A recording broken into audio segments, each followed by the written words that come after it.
Good evening, everyone. Thank you for being here. I hope you didn't have to face traffic like I did, and you're all geared up for B20 and then G20, and that you attended D20 last weekend and paid attention to it, because we are going to be focusing on what happened in D20, which is Digital 20, last week, that is digital public infrastructure. So, ever since the introduction of Aadhaar in this country, digital public infrastructure has been talked about in different ways, in different terms. We've had conversations around India Stack and different kinds of DPI, such as UPI, India Stack, ONDC, NDHM, that's the National Digital Health Mission, ABHA, all are considered DPIs. And now this discussion has reached a crescendo as India presides over the G20 summit this year. So IFF's discussion on DPI couldn't have come at a better time. Just last week, as I mentioned earlier, the G20 digital ministers released an outcome document that focuses on DPI, that's digital public infrastructure, for digital inclusion and innovation. They also proposed a G20 framework for systems of DPI for purposes of governance. So it's against this background that we are going to have the discussion today, where we'll focus on what exactly DPI is, what it isn't, why is India talking about it so much, and how DPI should be governed. So without further ado, uh, Rohit, actually, I'll begin with you. What does DPI mean? And what does it not mean? Is it like a catch-all term for everything under the sun? I think you started with the most controversial question with me because what DPI is and isn't, I think nobody is really clear about completely. So we started working on the digital public infrastructure about 2-3 years ago, and one of the first things we decided to do was to understand what DPI is, because the term public in DPI, that really defines the whole thing. But we were at a loss because when you look at the economic definition of what is public, which is non-exclusion, something that you cannot exclude users from, or non-rivalrous, DPI doesn't fit that criteria neatly. When you look at the legal definition, where it talks about accountability and who controls it, it doesn't fit that definition neatly. So I think we spent a considerable amount of time trying to come up with a definition. And I think Mansi's team finally did a really good job. So I'm going to leave her to sort of come in on that. But to me, I think, and even the G20 document recognizes that it's an evolving concept. Everybody doesn't agree on what it is, what it means. But I think the public term could be understood from a more economic lens, in the sense that there are positive externalities to DPIs. When you build a digital public infrastructure, it facilitates the economic activity, or it allows more things to happen. And in economics, whenever you have a public good that has positive externalities, it means that market may not be investing enough in it, and you usually need the government to step in and provide for that. And I think that's where this is what signifies the term public, that there is a public role in getting that ecosystem going by facilitating that investment. And I'll give one example, and I know you have us on clock. That when, for instance, demonetization happened, at that time, Paytm had completely captured the market. But if the government or the regulator had not forced interoperability of wallets, or probably didn't come up with UPI later, that network effect would have not led to the ecosystem. I mean, there are still problems with the ecosystem, but it wouldn't have opened it up. So I think it is not in the private player's interest to build such infrastructure that allows others to come on top of it, and that's where the public or the government needs to come in. So I don't know if that helps. So to summarize, you're saying that the public part is where the government takes a Is playing a role. Is playing a role to facilitate the for a larger public good. Yeah. So I'll come to you and ask you, what's the difference between DPI and DPG, which is digital public goods then? So that sort of absolutely, so taking on from what Rohit said, so when the two publics, he said, one was the economics public, which is non-excludable, non-rivalrous, and the other public, which is government ownership and government accountability. There's a third public that technologists use, which is like open data, open source, which is what digital public goods are, which are the building blocks, right? So which is your open data, your open APIs, open protocols, and the engineers in the room can talk more about it. But from how we understood as when we were trying to figure out this whole digital public ecosystem, was that DPGs are essentially the building blocks on which these networks and shared systems are created, which is what we call digital public infrastructure. So to give you an example, which might sound familiar, is that MOSIP, for instance, is your DPG, and Aadhaar is your DPI. Or for someone who's more familiar with ONDC, then Beacon is your DPG, and ONDC is your DPI. So there is a building block, and then there is an interoperable shared platform network, whatever you might want to call it, that facilitates, or a rail that facilitates services and players to interact, engage, and scale services. I think that's useful. Also, the example that you took, which is of MOSIP and Aadhaar, MOSIP being the digital public good. Yeah. MOSIP, for people who might not know, is the identity program that was launched by Bill and Melinda Gates Foundation, if I'm not wrong. Yeah. Triple in conjunction with Triple ID Bangalore. Yeah. And it's interesting because Bill and Melinda Gates Foundation released a blog post about this. I think It's working. Thanks.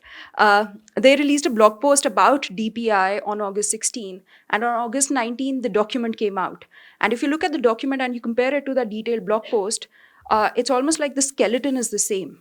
So they probably had the same index, and then they filled out the paragraphs. That's what it seemed like to me. So, so you said MOSIP is DPG, the good, and Aadhaar is would the be the DPI. DPI. Yeah. Okay, so one of the phrases that the Bill and Melinda Gates Foundation article used was, if I'm not wrong, rails on which DPI is the rails on which everything operates, and that's something that the G20 Sherpa, Mr. Amitabh Kant, has also mentioned a number of times. So what does that mean? I mean, how I would interpret it is more as you interpret infrastructure. So what does infrastructure do? Rails is like an enabler. Mm-hmm. So that's how you would think. So given that, so while public is that word, infrastructure is the other word. What does infrastructure really mean here? And if you want to draw a parallel to the physical world of infrastructure, what it does is to create an enabler for other industries to prosper, grow, et cetera, et cetera. So I think the rails, how I am reading the rails, is like an enabler for more services, for more players, for the ecosystem to evolve. So before I come to Nikhil about his views on what DPI is, Rohit, I want to come back to you about what this infrastructure entails actually. Because when we think of, say, bridges or roads, even when we think of the internet as infrastructure, we know it's telcos, we know it's deep sea fiber cables, etc., etc. What is infrastructure here? And just to put it in context, I'll read out the definition that the outcome document has. It says DPI is described as a set of shared digital systems that should be secure and interoperable and can be built on open standards and specifications to deliver and provide equitable access to public and or private services at societal scale, and are governed by applicable legal frameworks and enabling rules to drive development, inclusion, innovation, trust, and competition, and respect human rights and fundamental freedoms. So, I mean, when I read Is that a word salad? Yeah, when I read that definition, I had to read it thrice because I think it's trying to do too much. But as Mansi said, it's basically think of something that is sort of intermediating the rest of the players in the ecosystem. We hate the term intermediary Okay, here. yeah. So basically something that allows, and so when you have protocols which say that, let's say you create certain set of standards, so everybody is following that set of standards, so therefore, data exchange will become easier. And then when you have something in the middle, I'm not using the word intermediating, that allows that data then to be exchanged, then all of those different components will form the digital public infrastructure. So basically, I think it's allowing different elements of the ecosystem to connect. So it could include protocols that allow that. It could include, softwares, APIs, open APIs, registries that allow all of that to happen. So that's how you can probably understand it. So let's say there's a road that is in the physical world that's going in, and there are businesses on the side, and they all use the road to connect to each other. So a sort of a digital parallel of that, if I may. I don't know if that explains it. Do you It wanna go ahead? does to some extent.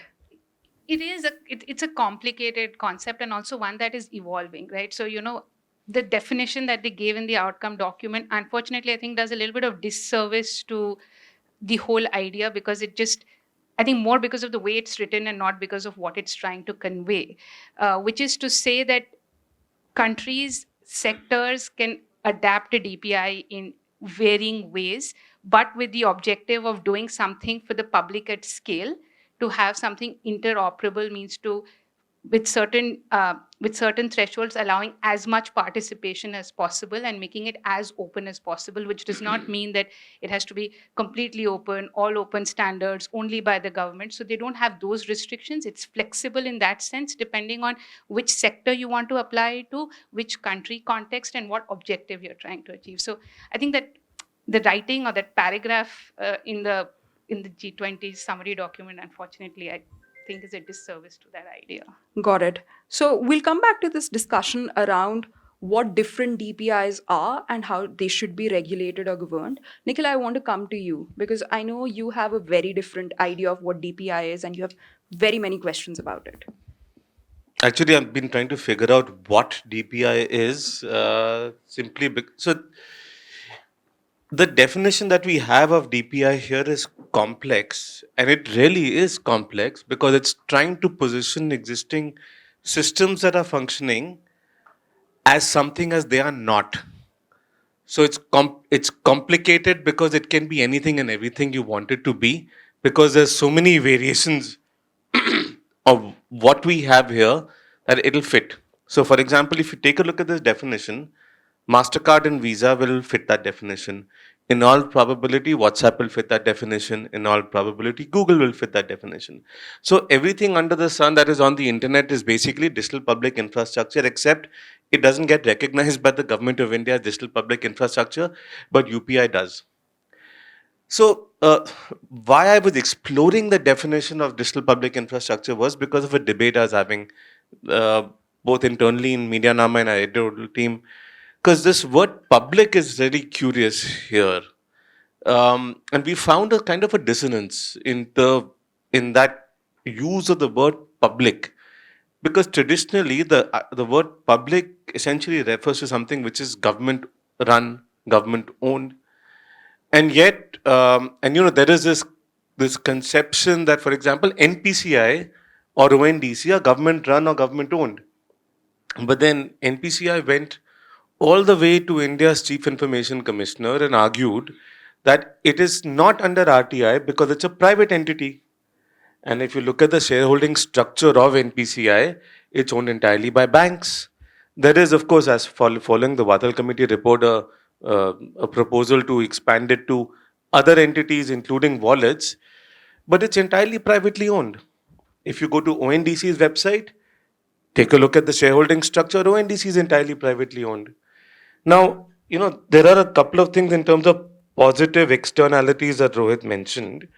I'll give you an example. I was sitting with a friend of mine who was running a UPI company, VC funded, and this was around post demonetization. I was just January 2017, I remember. And he's like, we're probably going to have to shut down. And I'm like, why? He says the government of India has just announced backing for Bhim UPI. So you had an entity called NPCI which created an app called Bhim, which the government of India announced public funds for promoting the Bhim app, if you remember. The Prime Minister, I think on December 29th, had announced it in his speech post-demonetization. And so he's saying, my investors are coming to me and saying that, why will we fund a company that's going to compete with the Consolidated Fund of India? So what is the positive outcome? Hear me out, right? Even today, how many UPI companies are there and how many are dominant? You have three dominant players, in fact, mostly two. PhonePe, Google Pay, and a distant third now is Paytm, which means that there is literally no competition, to the extent that NPCI is now saying that they will regulate competition in UPI so that no entity has more than 30% market share. Whereas the whole purpose of UPI was to break the hegemony of MasterCard and Visa. So you've moved from a duopoly of MasterCard and Visa to a monopoly of NPCI, on top of which you have a duopoly of PhonePe and Google Pay. So, the problem is when the government starts trying to mess around with existing markets. So let's instill competition. Jio did fantastically well to bring competition into telecom where there was a cartel in operation. But when the government of India starts trying to mess around with this, my question is who benefits? Even when you look at, there's a couple of phrases that were used: open data, open source, open API, open protocols. Nikhil, you. I'm going to the definition of public, right? Yeah. Open We're data, going to open. come to that. We're going Where to is come to open that. data? Where is Nikhil, open we're going data? to come to Where's that. open We're going source? to come to that when we talk about governance. Give it a minute. Okay. Give it 5 minutes. So, yeah. We'll come to the discussion around openness. Who all right. owns it? So, can I just go a little bit into history about the politics of how this came about? Right? The Indian government for the longest time has had China envy. We liked the way Union Pay was set up in China to get MasterCard and Visa out of the game. Right? I remember a meeting, a closed door meeting that I was in, where there was a fear that just the way Trump has basically stopped Android updates in China, and therefore that creates a security issue there. What if the US stops MasterCard and Visa in India? And that basically puts our entire financial ecosystem at risk, right? And so UPI was born out of the failure of RuPay to compete with MasterCard and Visa. But you've essentially, like I said earlier, you've moved from an oligopoly, or you've moved from a duopoly to now a monopoly, which means that the entire ecosystem operates on the whims of a private entity called NPCI, which can choose who it allows to launch a UPI app first. My question, if it is open standards or open protocol or whatever, why was PhonePe the first entity to launch? Nikhil, we'll come How to is that these public? questions. We'll come to these questions. You raised a very interesting point about the China angle. ठीक है, I'm not done yet, but go on. Yeah, but I'm the moderator, so what I say is the rule. So, yeah, so Nikhil raised a very interesting point about the China angle. And this is something I mentioned in my introduction as well, that we are going to look at why is India pushing for DPI, and that too at a global level, where you have all the ministers talking about, where you have all the different countries talking about it, releasing different documents. So is this an answer to China's Belt and Road Initiative? Is this India leveraging its own soft power? Mansi, if you want to go first. I don't think this is definitely India trying to showcase to the world that we have leapfrogged and we've leapfrogged on our own. And it's true, like, I mean, this is success we can't deny. I mean, there are lots of problems with Aadhaar or UPI or it not having manifested in the way that one would have liked it to. But you cannot take away from the value that it has added, whether it is in terms of welfare distribution, whether it is in the context of financial inclusion, whether it is in terms of efficiency. I mean, there are multiple goods and multiple bads. So I think it's India's opportunity, as every country is to sort of showcase to the world what it has done and created on its own. Whether or not, I think the Belt and Road Initiative of China is different in the sense that there is actual stake that China has put in other countries in terms of really giving the money to countries, which I don't think through Aadhaar or MOSIP, India has done or will be able to do. What about India Stack? Because so I think it's more, from what I know that it's not as if like Aadhaar is going to get transported to another country, right? They can share the technology. To whatever extent. And does it's open India source. earn out of it?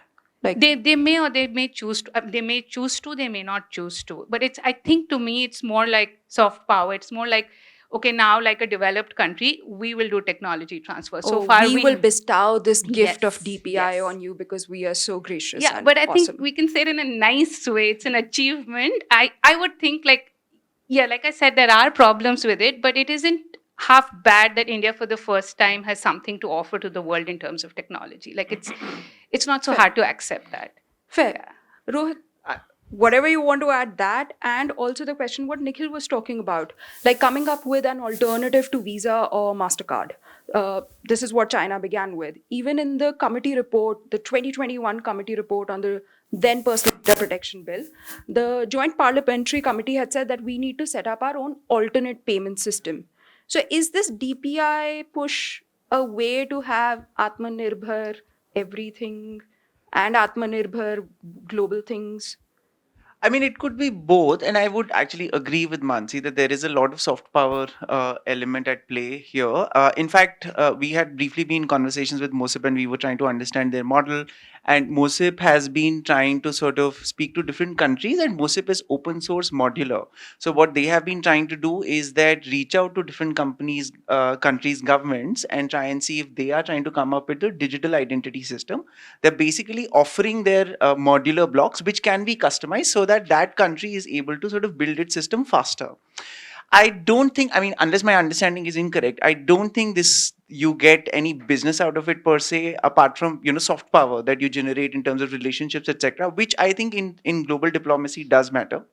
Otherwise, also it is, and you know, you're completely right. I think there was a parliamentary standing committee report which said that you need a system or other than SWIFT, for instance, because right now SWIFT is being used to put, say, sanctions on Russia, and eventually, if something like that happens, and we end up taking a position which is not something that, you know, the big forces agree, it could be a problem. So the fact that India came up with UPI and is now trying to get other countries to adopt that, you know, parallel chain, it could be doing that as well. But you know, you have this technology, you have this infrastructure, there is no harm in using it for multiple ways.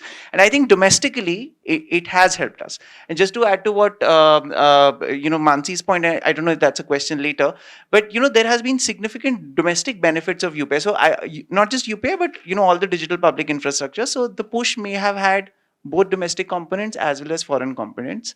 And so yeah, I mean, I would stop there unless you want to add. Can I add a Quick 10 point. Very Yeah, quick yeah. thing. Like in terms of you know, Atmanirbhar. So if you look at the UPI, doesn't just have domestic firms. So you know, in Can fact, we go beyond UPI and look at other DPI as well, like ONDC, which yeah, Rohit? there's not as the reason we have to sort of stick to. What about Unfortunately, Aadhaar?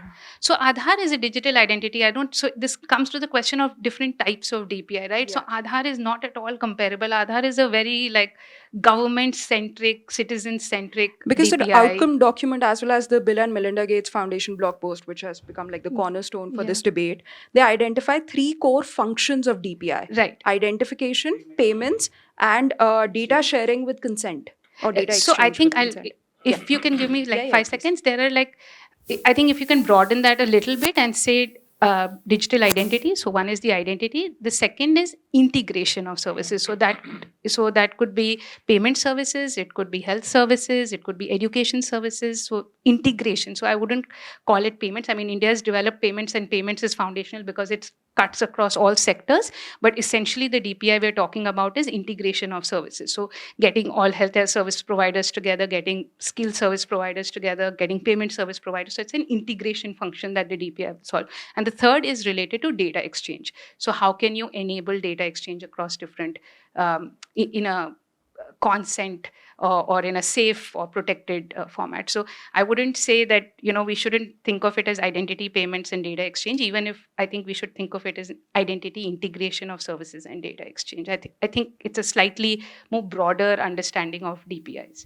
Got it.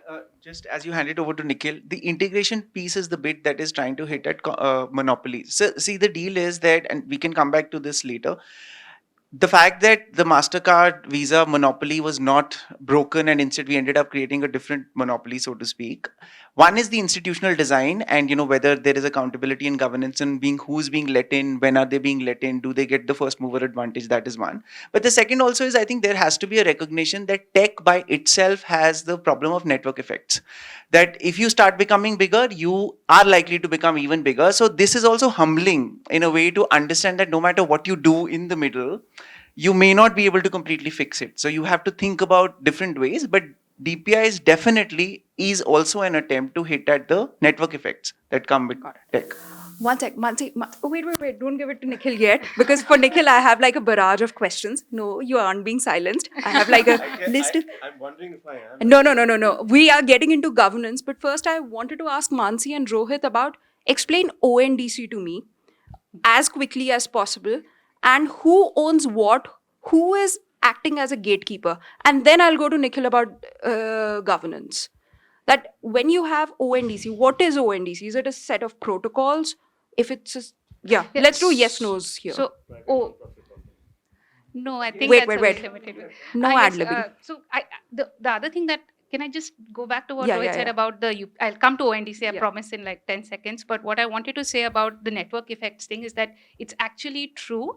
And that is why I think when we are implementing a DPI, hoping to solve for the competition problem, we need to be a bit aware about how the market will react. And in India, unfortunately, the banks didn't step up. The reason we see so much concentration is for whatever reasons, the banks didn't, whether it was the merchant discount rate policy, because they were lazy. I don't know what it was. There could be 1,000 reasons. But if you look at other countries, like, for example, Pix in Brazil, which has exactly the same system, there the banks are participating a lot more. So and on the other hand, where you look at countries like China or US, and if you look where there are no DPIs, there also the market is concentrated with 3 or 4 players. So it's not a Nikhil would DPI argue problem. that both China and US have DPIs, and No, we'll not it's not like in the DPI MasterCard format for Visa. payments. No, they are not Everything is DPIs. DPI. No, I know. Okay. Anyway, Okay, let's not we'll go move there. forward. I'll But answer the ONDC question. because So, that would also help at least me understand what is the DPI part, who's controlling it, who's the gatekeeper. So what so is I ONDC? don't think there is a gatekeeper, to the extent that obviously there are some do's and don'ts on whether or not somebody's permitted into the ecosystem, that is the license that is associated. So even if somebody is joining the UPI network, so it's the e-commerce network for ONDC is the e-commerce network for what UPI is to payment companies. And it's complicated in the way that they call one side a buyer side and one side a seller side, which is basically one that lets consumers interact, and the others where your vendors join the network. But essentially, it is all buyers and sellers of all types of services that come onto the network. And so today, if I had to use UPI, I'll go to Google Pay, go to the UPI option and pay. Similarly, if I had to go to ONDC, I'll go either to the Paytm network or whichever other company is on the ONDC network, and then buy and sell. But while buying and selling, I'm seeing a broader range of products and sellers versus just Paytm's onboarded So ecosystem. what incentive does Paytm have to onboard, say, my vegetable vendor? Because that's So that that's the is- dream of ONDC, right? That even my vegetable vendor can now sell me vegetables through the ONDC network. But he or she doesn't have the technical know-how or the economic or social or cultural advantage in life to actually be able to get onto that network. So that's the So- compulsion of the ONDC. And if Paytm Then- sees a commercial interest in doing that, whether it is scale, whether it is access to more data, if that is the reason why some have chosen to get onto the network, and some have chosen not to get onto the network. So, for example, if phone pay or pin code, I guess that's the new Flipkart thing. So, why have they gotten onto the network? Is probably because they're looking for the scale effects that they may not be able to get if they're outside the ONDC network. So, those commercial considerations depend from company to company. But if they're on the network, and if it is being governed properly, and if everything is running as per design, then they have to, by design of ONDC, onboard everyone there is to. Rohit, Very quickly, and then I'm going 10 to seconds. this I'm thing. looking at my Yes. watch. No, Yeah, no, no, I'm very- coming to you. I'm coming to you. Very quickly. So I'm just to explain. So I think ONDC stated purpose was that monopoly bit. Like there are big e-commerce players. When you search on, say, hypothetically, Flipkart, Amazon, whatever, you only see sellers that have been onboarded by them. But now through an intermediate system in between, if you search on Amazon, you can see things listed on Paytm, and you can choose a different delivery partner to sort of do it. So basically, they're unpacking the whole thing. They're trying to hit at the network effects. And that is really, I mean, whatever the design in between, but that's really what is being done. Nikhil, I'll come to you. All your points, and also if you can then I have a response to yeah something respond to about all of them, but also specifically also not like what Mansi was talking about, that Paytm is letting sellers in. So who is the one governing who is let in, who's let out, and who's sitting on top of, say, pin code, Paytm, and the third one you mentioned, I think, was Google Pay. actually pulled a story out August 27th to April 27, 2023. ONDC CEO Thampi Koshi says that ONDC will continuously evaluate the performance and commitment of the platforms joining it for their contribution towards the progress of the network. Story in Economic Times. So ONDC is deciding who gets on the platform and how they behave. There was also an interview where Koshi said that They were unhappy about a particular platform launching a separate app for ONDC, and that they would prefer it if it would be integrated into the existing payments app. So ONDC becomes the So Amazon of ONDC is everything. your gatekeeper, in the same way that NPCI is a gatekeeper. So if you're looking now, anyone who understands open source, open protocols, these are built around the idea of having no gatekeepers. So let's not use phrases loosely when it comes to what we are seeing with this so-called digital public infrastructure, which is neither infrastructure nor is it public.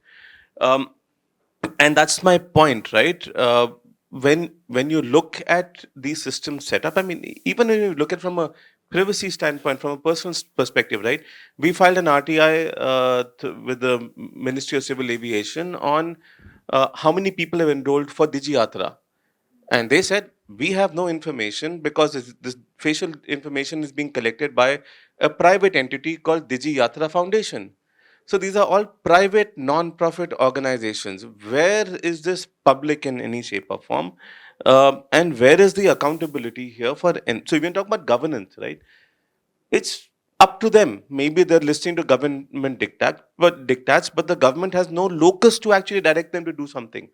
Where they have the only success story you have for this so-called digital public infrastructure, and Aadhaar is a good rather than infrastructure, so let's keep that out. And that was anyway forced down our throats. Uh, is UPI? That's why everyone keeps talking about UPI. They badly need another success story simply because everything has failed. That's why DigiYatra is being pushed at us, and you have 6 gates at an airport for DigiYatra and one and a longer queue for everything else. Why? Because they need it to succeed. India's got only one success story. They had a demonetization moment in health with COVID. They went all guns blazing. There were multiple workshops which we attended where they were looking at doctor registries, etc. NHA has failed to roll out the health stack. So there's only one success story, which is why I don't mind anyone talking about UPI, because that's the only thing worth talking about in this digital public infrastructure, right? And that's why the conversation keeps going back to that. It's not just that it's the most evolved, it's the fact that it's a highly tightly regulated ecosystem. You have had the Reserve Bank of India, for example, force close down recurring payments on credit cards at just months after UPI's recurring payments guidelines came in. You have had tokenization forced where international payments are failing all across, just so that people in India using credit cards are basically have to go through an inconvenience, and they may use a more convenient platform like UPI. So all policy in this country has moved towards making a private platform owned by a private entity called NPCI succeed. And you can see it, like you just look at the way, if you start connecting the dots on what's happening, they connect.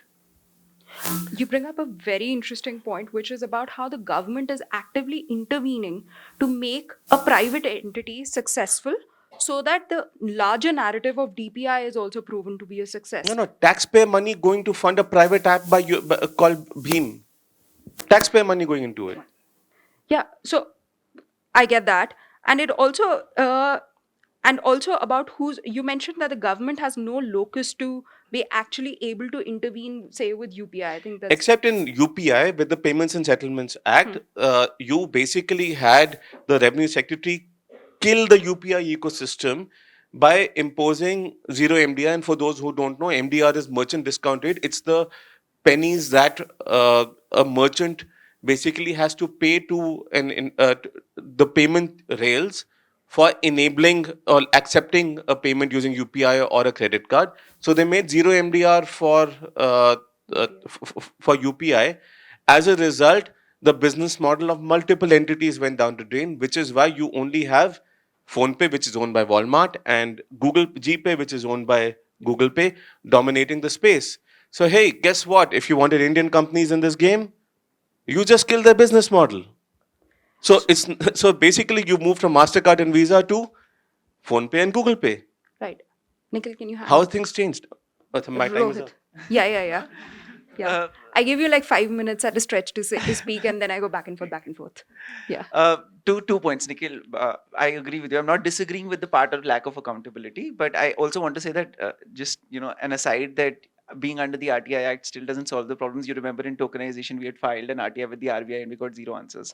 So that's Story possible. of all our lives with RTI now. Now it's worse with DPDP, but Yeah. that's a different discussion.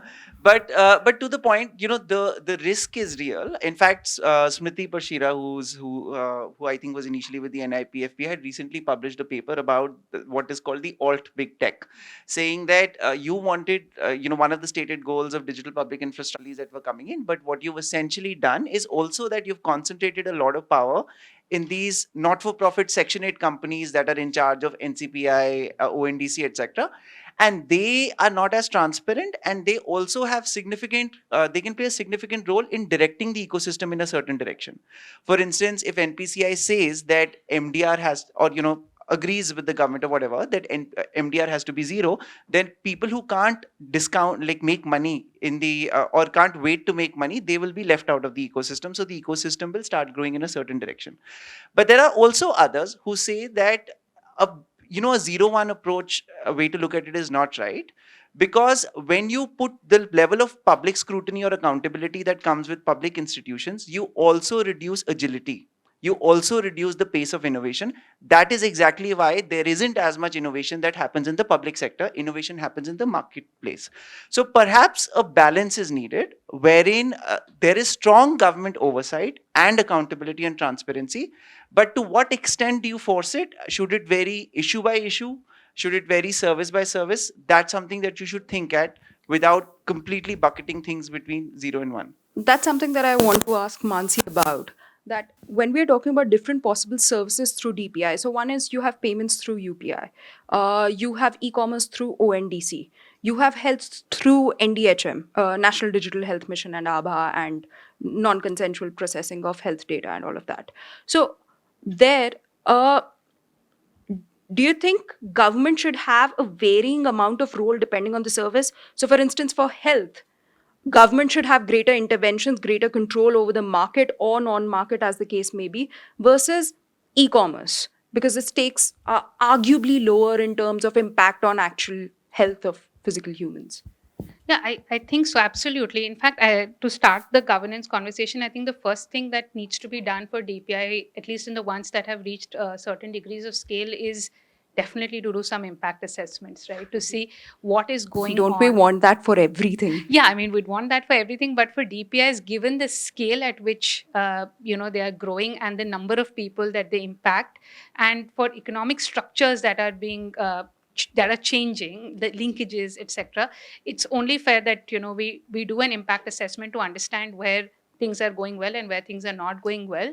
Instead of I think we've been very reactive for whatever reasons with the governance system. Okay, this is like what Nikhil was saying, that we were not anticipating that this is going to turn out to be an oligopolistic market structure in the UPI. We've opened everything out, but there's still 3 players. So, and then you decided, oh God, we should do market caps. So if we can have a more proactive approach, just impact assessments, forget who's sitting where. But in terms would that include a sandbox approach? So sandbox is something that you do before you roll out, really, to at scale. And we are not in the business of doing that. So I mean, to be fair, RBI is trying to do that with a lot of fintech companies, and it's also an idea that governments want to adopt. But I mean, there are lots of problems. It's not as we all know. But I think with DPIs, it genuinely, if even with the case of account aggregators, I think now it's a good time. Because there are lakhs of loans or crores. I don't know the numbers off the top of my head, but it has reached a scale where you can, sort of start looking at it. In terms of your direct question on what degree of control, I think they will sort of resonate with the laws that already exist, where wherever the harms remain the same, right? And yeah, I'm sorry, I'll have to cut you off. It's okay. So I agree with you. So we'll just take 2 minutes, not per person, 2 minutes total. Final remarks and what goes ahead. 30 seconds to you, Rohit, 30 seconds to Mansi, and then 1 minute to Nikhil. I'll come to him at the end so that I can be like, audience time now. Okay, I think my remarks are going to be short only. I think the in terms of what we should sort of look for, prepare for in the future. I think first to not see it as a silver bullet. I think governments and general media have a tendency to jump onto things, and they're jump onto the bandwagon. And I think suddenly every newspaper you open, everything you open, even the civil society, everybody's talking about creating DPS because that's going to be potentially the silver bullet that solves everything. I don't think it is that, but it is definitely an important lever. But I also think it is important to be cognizant of the risks that come with concentrating or creating these market actors that have a lot of power. And I think it is also useful to build contingencies, which is what the RBI was potentially trying to do by saying that I'm going to create a parallel NPCI so that there is competition at the NPCI level. Nothing has happened yet, but remains to be seen. Mansi.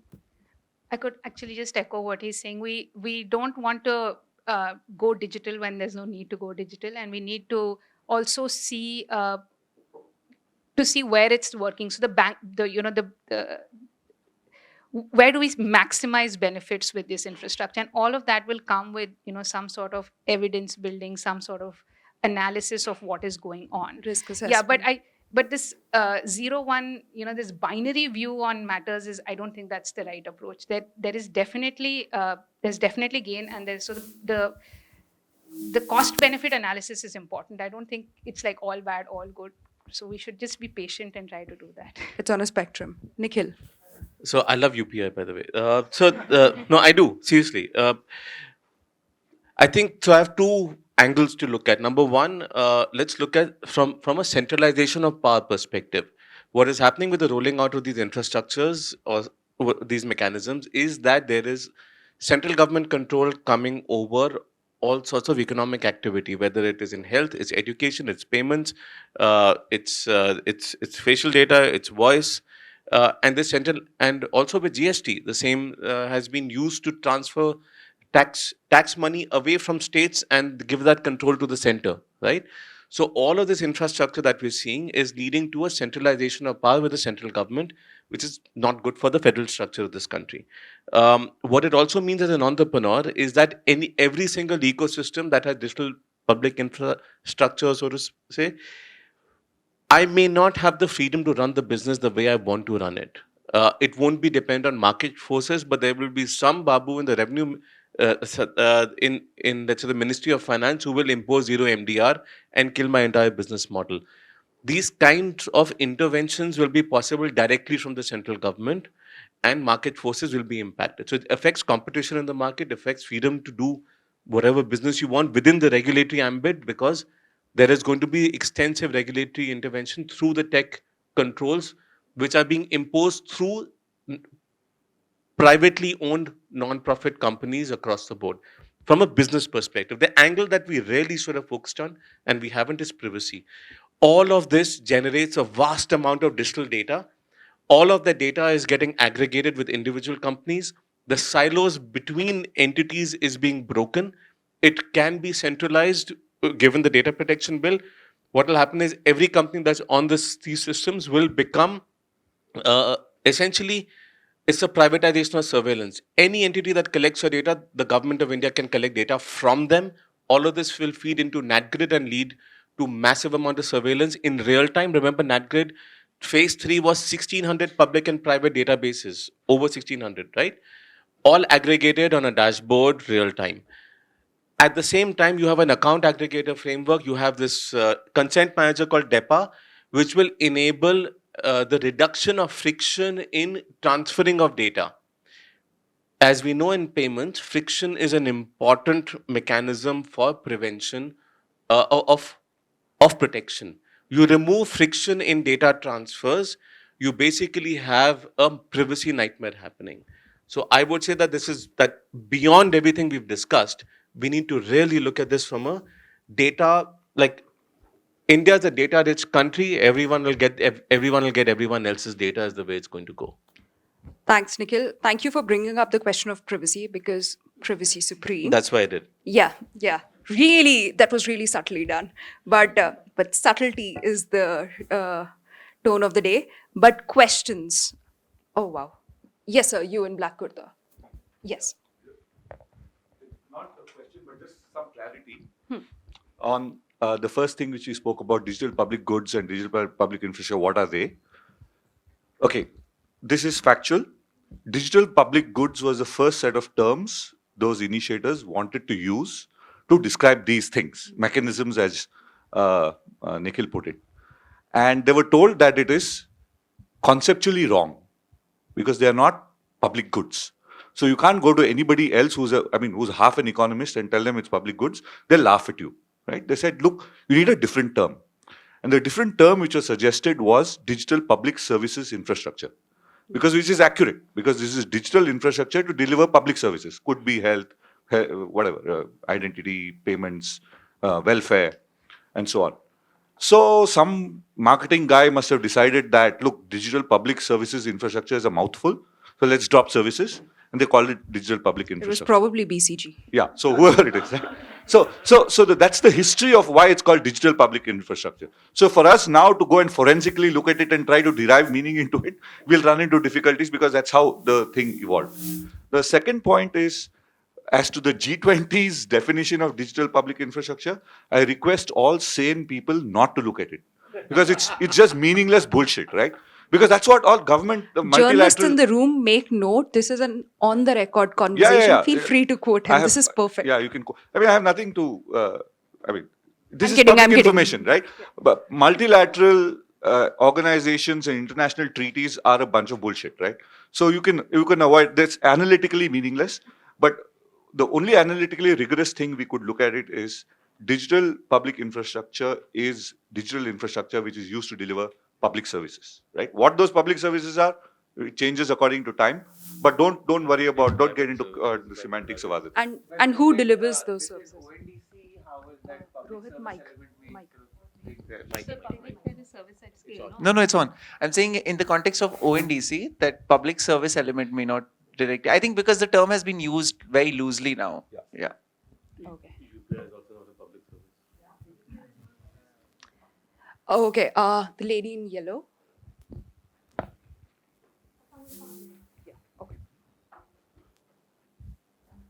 Hi everyone, I'm Evita. I work on housing and caste, but that is just to give you the introduction here. But some of the things that you guys have been talking about, obviously कुछ चीजें sir के ऊपर से गई हैं for sure, क्योंकि कुछ चीजें वापस देखना पड़ेगा because आप लेकिन to come back to the ecosystem and also to come back to what sir was talking about the G20 document, it's just not G20. Any document that is coming out, it's all like that. They have just got the right words to fool us. Recently, you must all have seen.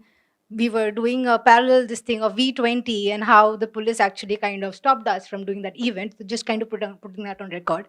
But ecosystem ke baare mein, if I come back, when the UPI was how I see and kind of resonate with what of some of the things that Nikhil was saying, to me, it was forced down on me is how I see it. Reason being that I was in Bangalore and this happened right after the demonetization that we were seeing. In Bangalore, I remembered that cigarette or सुट्टा और cigarette के लिए भी जाने के लिए a time came where they wanted us to do UPI payments. Banks काम नहीं कर रहे थे. बैंक के पास जाओ तो 2000 का नोट निकलता था. 2000 का नोट निकलता था तो कोई छुट्टा देने के लिए रेडी नहीं. एक जमाने पे जब हम पैदा हुए हैं जहाँ पे 5 रुपए और 10 रुपए की कीमत होती थी, अभी अपने बटुए में 5 रुपए भी नहीं मिलता है. वो 5 रुपए देने के चक्कर में अभी हम लोग एक रेजिस्ट बहुत करने के बाद then one had to come on UPI so that one could actually pay that 5 rupees or the 10 rupees or the 15 rupees to buy a cigarette. And it's so strange in Bangalore like the city at that point right after the demonetization. Yeah. Here, take this. Like I don't know why the banks were not working. Some of the banks were getting closed. Some of them were not functioning. If we actually talk about connecting the dots, to me, it is not happening in some silo. It had its own way of, while you guys are talking about ecosystem and much more in the background behind the screen in the sense, to me, this was what was happening to make sure that you actually get into the app and you do not have a way and you are trapped then, and then you are just used to it. So yeah. So it's obedience through coercion. that's how I saw it. Coercion by design. Got it. If somebody wants to respond. Yeah. Nikhil, I think you do. No, I mean, just a little fact. Startup India, Jan 29th, 2016, payments panel right at the end, they called for cashless India. Just look it up. That was later that year demonetization happened. Correlation is not causation. I'm not inferring anything. Okay, I will just request audience members to keep it brief, to pull a Mansi and a Rohit and not a Nikhil, so that everyone can. Okay, anyway, Kodali and then the gentleman in white in front of Prateek. Hi. I've been tracking all of this since they were called National Information Utilities. I don't know how many have heard of it, but there was one guy who went into the government and said GSTN is a National Information Utility. Somehow we don't talk about it because of, again, it failed massively if you look at it from a federal perspective. Also, I wanted to bring this BBPS. I don't know how many of you here even know this exists. Sorry. It's Yeah, working. We hear about UPI, right? But if you look at BBPS, it was taken from Bill Desk. You looked at a market idea, you nationalized it. Okay? Every single digital public infrastructure was nationalization of market ideas at some level. In fact, I don't even want to call it Mic's off. Mic's off. That's fine. No, it's recording. Mic's off. One second. Yeah, Kodali.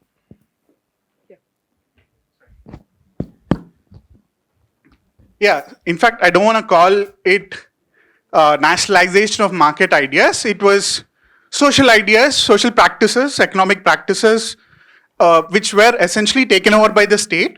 And you essentially said we are standardizing it. And this process of standardization, BBPS, UPI, you name it, you're calling it infrastructure at the fundamental level. How is it nationalization if these are all private entities? See, you're giving nominal control to the private sector. I'm not denying that. You're sharing all of this back to the private sector. And if you look at India's liberalization story, we built ports. The state builds ports, and then a businessman takes over. Okay? It is going to the private sector. There's no denying in that. But the state is building them. You call it infrastructure, you call them utilities, social or economic utilities. They're both, right? What we are missing in all of this is how it's being forced on us. I think that's the fundamental issue why most of us are here. And how the standardization of this is monopolized. That's exactly what Nikhil We was never saying. discussed about the monopoly aspects of it. Like you're talking I about think duopoly to Nikhil- monopoly Nikhil from a mentioned market that. point of view, right? But I'm talking about the standardization perspective itself. It's not PhonePe, it's not Visa, it's not MasterCard. It's iSpirit. People, I mean, you talk of any of the guys who are developing these protocols and standards, even for ONDC. You have the, Let me. Can I just add? It's one of the things that I also talk about. The fact is that if I'm running a UPI company, I can't choose my interface. I can't choose my business model. I can't choose my I can't even now choose my market share, or I may not be able to in the future. Right? I can't fight for my market share because everything is exactly the point. Completely agree. I would actually disagree, and I think Mansi is also getting to disagree because I don't think it is the state co-opting or making it sort of a private idea into this thing. It's connecting different private ideas so that more can happen. I think what we are missing here is that we are thinking from a lens. We are not thinking the efficiency lens from a market point of view. Tech creates its own bubbles. Unless you allow, there is some amount of friction that needs to be reduced if you need to reduce market power. For instance, with ABDM, right now, for instance, if you were going to a certain hospital, like for instance for Fortis, and your medical records were all there because India doesn't have a central repository or a way for medical records to be moved between hospitals. If you go to a new hospital, you will have to talk about your history. There is no way to get that information. But now with the ABDM in between, your medical history can be with your consent moved. There are of course risks. This allows for competition between those two hospitals and for you to be able to move more easily. That is the economic benefit. The point is that I don't disagree with the fact that but there do I are get risks. to decide how No. the system's built? No. So I don't disagree with the fact that the entities that are deciding the standardizations, probably they definitely need to be more transparent, open. They need to be more representative. But ultimately, standards have to be created by one entity. So if multiple people are creating standards, how will you do interoperability? They're not standards anymore. Yeah. Then. Yeah, I mean, how do you think the UPI will work if it doesn't have standards? I mean, how will operators get into the network? See, I- if you what are, I'm sorry for Yeah. intervening, but we can take this offline We have run out of time, so one last question. Yes, sir. You in front.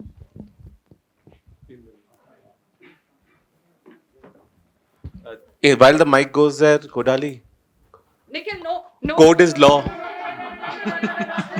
Code is law. Code is law. Same thing. That's what you're saying. Yeah, so Wait. yeah, I'm Sumit. I'm a Yes. director at the Center for Competition on Economics, and I mean, because we are rethinking what quote unquote public is, I really think that we also need to rethink what quote unquote competition is, right? Because I think this is something which is used left, right, and center. I mean, just to get the facts and law correct, it's an undefined term under Competition Act. We we say that ONDC is there. I mean, there Can you is please stand up? Sorry. yeah.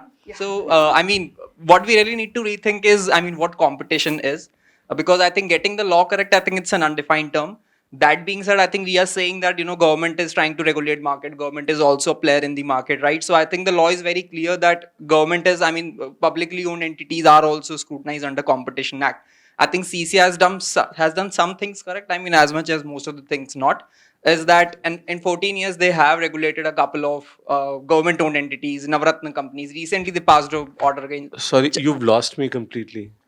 No, I think what he's trying to say is that what is competition? That the metrics of what it means for a market to be competitive have changed. So does it mean in the context of digital markets have now proven to be oligopolistic, right? So if you start defining competition in terms of market structure, whether there are 2 firms or 3 firms, is that how you want to look at competition? Do you want to look at competition in terms of consumer welfare? Do you want to look at competition in terms of consumer choice? So those distinctions and those debates need to happen before we get into do we have 2 players or 3 players. That's one. And second is obviously, I think most of the things are hit and trial, be it at the policy level or at an economic level. When we say that we want to break monopoly in X sector and then we want to bring Y, right? I think governments and business entities are trying, right? We want to break. I just have a problem when there is a government-backed entity in the middle that is picking winners. Like who gets first to roll out the first ONDC marketplace? Who gets to roll out the first UPI app? Yeah. What's unsaid there is that it allows for a lot of lobbying to happen. So the more powerful players keep consolidating their power, and then you really don't have fair play in any way.